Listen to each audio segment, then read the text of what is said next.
ایک سوال یہ ہوتا ہے کہ کیا درود پاک پڑھ کر اس کا ثواب حضور نبی پاک علیہ الصلوۃ والسلام کی مقدس بارگاہ میں پہنچایا جا سکتا ہے؟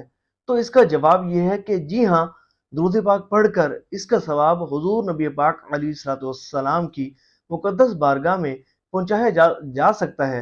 اور دیکھیں، جب ہمارا درود پاک پڑھنے کا تحفہ، ہمارے درود پاک کا تحفہ جب ہمارے حضور صلی اللہ علیہ وآلہ وسلم کے مقدس بارگاہ میں پہنچے گا، تو یقیناً ہمارے حضور علیہ الصلوۃ والسلام اس تحفے کو پا کر بہت خوش ہوں گے۔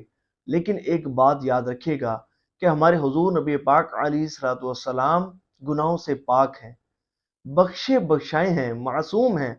ہمارے درود پاک کی انہیں کوئی حاجت نہیں، بلکہ ہمارے پیارے آقا صلی اللہ علیہ وآلہ وسلم کے ہم پر تو اتنے احسانات ہیں، اتنے احسانات ہیں کہ اگر ہم ساری زندگی درود پاک کی کثرت میں گزار دیں، ہر لمحہ درود پاک پڑھنے میں گزاریں، تو ہم نبی پاک علیہ الصلوۃ والسلام کے احسانات کا حق ادا نہیں کر سکتے۔ اور دیکھیں، جب رب کریم نے فرما دیا نا، ان اللہ و ملائکتہ یصلون علی النبی، تو اس سے یہ بات واضح ہو گئی کہ جب اللہ اور اس کے فرشتے درود بھیج رہے ہیں، تو ہمارے درود پاک بھیجنے کے حضور نبی پاک علیہ الصلوۃ والسلام محتاج نہیں ہیں۔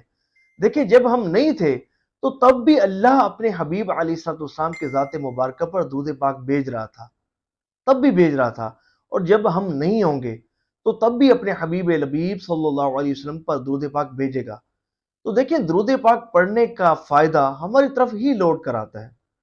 تو ہمیں چاہیے کہ ہم کثرت سے درود پاک پڑھیں، نبی پاک علیہ الصلوۃ والسلام کے احسانات کو ذہن میں رکھتے ہوئے درود پاک پڑھیں۔ اللہ کریم ہمیں کثرت سے درود پاک پڑھنے کی توفیق عطا فرمائے۔